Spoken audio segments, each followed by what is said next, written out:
definitely been involved in the civil rights back in around that same time frame. And he was there was a school here called the Malcolm X School that he was one of the people involved in the founding of. That would have been like probably the late 60s, early 70s that was founded and run and everything. It might have been a little bit later than that, but I do remember growing up as a kid being at that school and everything, because I think it was set up as a college, but they had like some elementary school elements to it as well. But so I remember going to that. But I remember you talk about the Panthers, and you talk about even some of what the Nation of Islam people have been doing, and some of the other folks. One of the things that they always did talk about was the creation of creating our own business. And it seems to me that you're continuing that kind of legacy. Because, I mean, a lot of young people, when they think about the Panthers, they think about what you went through. They think about the suppression from, like, Hoover and the FBI and people of that nature, but they forget about the breakfast programs. They forget about the fact that these folks were really trying to create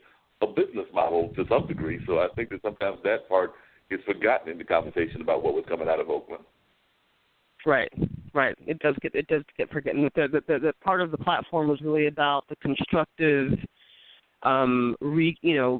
creation of community, right? Like, how do you construct a community? How do you construct an economic platform for Black people? How do you, cause, us to perform, really, right? Like, and that's really sort of the big question. Like, how do we create an environment so that Black people can attain to their own performance, right, and rise to the occasion of their lives, right? Build economies, right? Own houses, own businesses. Like, how do we do that? And so, if there's any code that I've cracked, right, it's sort of how those doubt, fear, pain that stops them from realizing their greatest potential, right? And so, in learning hypnosis, I'm a master hypnotist. In learning soul retrieval, which is some work that I do, in learning all the different modalities, most of mine are geared towards going in and sort of wiping out trauma quickly, and then having the person kind of, set big, audacious goals, money-making goals, business-building goals, you name it, I've coached it, right? And realize those with some accountability, with some support. But a lot of times when people are stuck, they don't realize why they're stuck. It's because it's the water in which you swim. So people don't realize that their molestation that happened at age 5 is impacting their real estate business today. They don't realize that some childhood wound that comes from being called nigger, right, impacts their ability to be CEO today. People just don't realize, they don't make those connections, because they both very much operate at the subconscious and at the soul level. So my work goes in and uncovers that and unblocks that, unhooks that, and then they're free to sort of move and flow in the direction of what it is that they want to have. Because I'm imagining that being in Oakland, you're probably even having to work in trying to create some of these new models with people that are coming out of rough neighborhoods. Because when I think of Oakland, of course, we think about those movies that were set in Oakland, and we know that there's still very much, just like there is in Durham to some degree, there's still somewhat of those gang presences and everything. And some of those people are actually running, as we've talked about on this show, they're actually running business models, and Dean is actually involved in the penal system, but they're not doing what people, the mainstream, would consider legitimate business. So I'm imagining that some of these people that you're doing business coaching with are folks that you want to get away from those kind of businesses into more mainstream kind of businesses, and then maybe get some of those skill sets. I did a lot of work. The way I address that, because, I'm a big believer in leverage. If you want to get big things done, if you want to build things that are going to scale, right, you have to get leverage. So the way I address working with low-income communities is I did a lot of work for the Annie E. Casey Foundation, the MacArthur Foundation, and we traveled the country training case managers that were previously in a social work model, right? Social work model is sort of a deficit-based model of thinking, right? It's a deficit approach to working with people, because it assumes it's just not a visionary aspirational model. So we trained a bunch in financial coaching, and those coaches turned around and went and coached in low-income communities. So we had people that were coming out of welfare, coming out of prison, and we help them recover and design their financial lives, right? So it was like, if a man can, pay his child support, if he can, get a job, right? Maybe he's been homeless, and then, he can get a job and then maybe file taxes and then use that tax return and then pay his child support, right? There became this sort of upward spiral because our model was very radical and it was very new to look for philanthropic community in the sense that, coaching never really been tested in the foundation world, right? When we went in and had the foundation put us on so that we could help people at scale. So we trained an army of coaches, financial coaches, across America to go in and help people recover their financial lives. So that's how I got that done. Wow. Yeah, because, I'm always amazed, and I'm even guilty of it myself, that sometimes a lot of times people have these great visions of things that they want to do, and that is my, now getting ready to push late 50s, but, actually pushing the late 50s, it's over 55, so that's late 50s. But even with your 50s, 40s, 60s, or whatever, a lot of times you feel like you don't have those capabilities to do the kinds of things that you might want to have desired to do in your career, or I've had conversations with friends of mine who are even older, that might be in their 60s or 70s, and sometimes they feel that they're past the age of being able to be successful. So I imagine that you probably even had to coach some folks into going into business or being successful with their business that are even on an older age range, in addition to coaching some folks that might be in their 20s and 30s that are just starting their careers. Sure, I've coached all up and down the economic ladder, all up and down the career ladder, all up and down and I've coached everyone from truck drivers to CEOs. So yes, I have worked with people that, might want to do like next stage, careers, especially if they want to, the thing about, being more seasoned, why don't we call it that instead of old, right?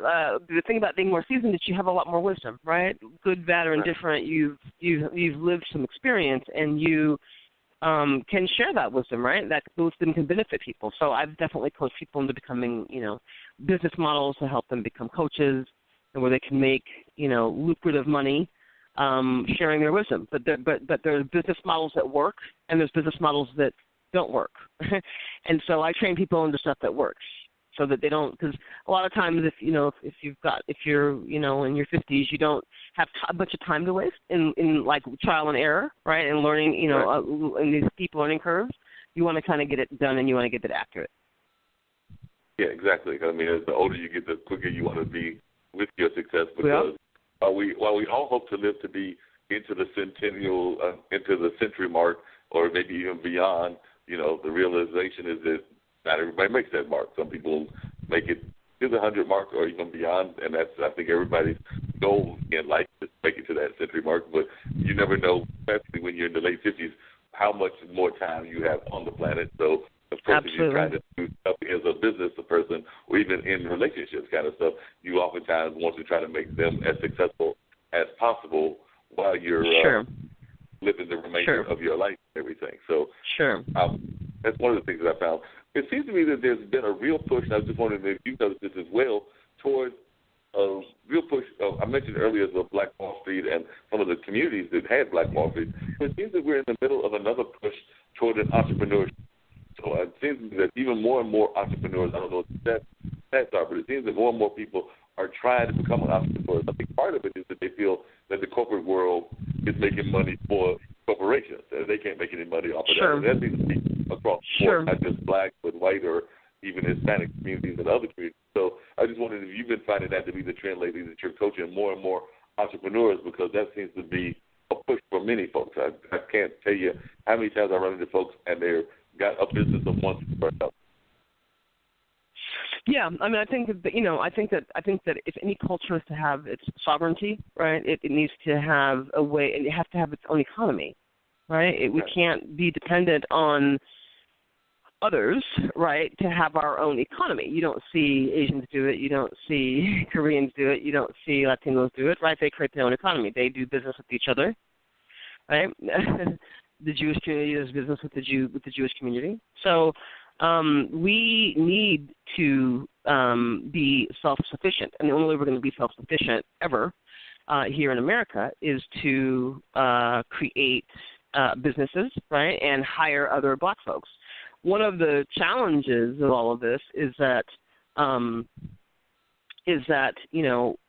many black businesses. I think there's 1.2 million black businesses or so in the country. Are solopreneurs, right? So this is like single owner, right? Right. And what's deep about that is if all those businesses were to hire one person, we would wipe out black unemployment, right? But we just don't know that that's the case, right? So we have to, not only as consumers, begin to really look at where we direct our buying dollars, our buying power, right, and support black businesses.